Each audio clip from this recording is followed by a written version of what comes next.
alguém se recuse a utilizar o barro ou a argila, ou acha que seja uma matéria mais nobre, menos nobre, de modo algum.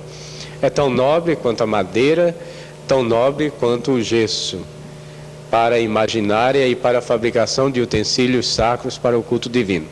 Como a igreja, eu acho que dá mais valor o gesso, né? Porque a gente vê mais peça feita em gesso na igreja.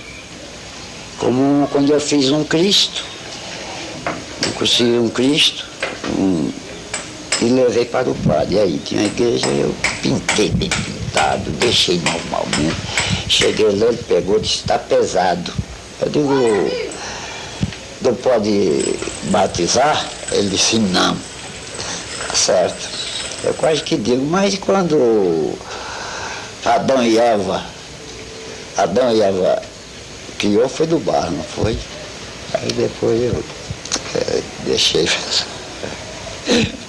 Trata-se de uma matéria perfeitamente nobre. Aliás, o barro não está sendo utilizado na liturgia da Igreja Católica apenas para a imaginária, mas também, inclusive, para os cálices em que se celebra a missa.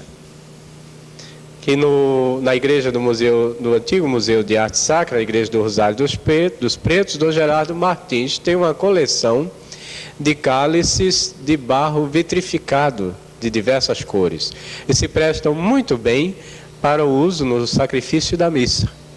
Além disso, se pode, de acordo com a igreja, com o estilo da igreja, se pode utilizar também a argila nas galhetas, que são os vasos em que se colocam o vinho e a água a serem utilizados no sacrifício da missa.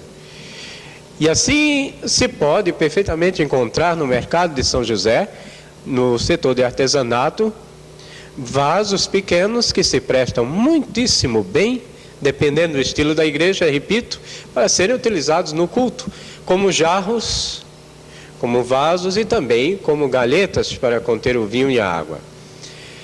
Então, essas peças são adquiridas hoje por muitos mosteiros, muitos conventos aqui no Brasil e largamente utilizadas, como também essas imagens barrocas do século XVII, século XVIII e também as imagens neoclássicas de terracota são largamente utilizadas.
Hermílio Borba Filho denomina também de imaginária a arte figurativa do barro, e nesse campo afirma merecer a cerâmica o segundo lugar, cabendo o primeiro à madeira. Em Pernambuco, a arte do barro alcança o seu mais alto nível, sobretudo no Alto do Moura, considerado pela Unesco como o maior centro de arte figurativa das Américas. O Alto do Moura fica situado a 7 quilômetros do centro de Caruaru, Pernambuco, e foi aqui onde teve início a produção sistemática de bonecos de barro no estado, sendo o mestre Vitalino considerado o precursor.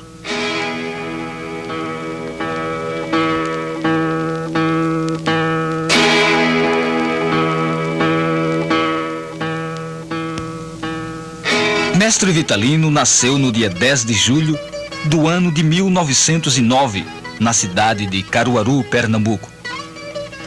Dedicou-se ao trabalho com o barro de 1915 até os últimos dias de vida, tendo-se projetado nacionalmente ao criar peças como A Família de Retirantes, A Casa de Farinha, Banda de Pífanos, Noivos a Cavalo, entre muitas outras.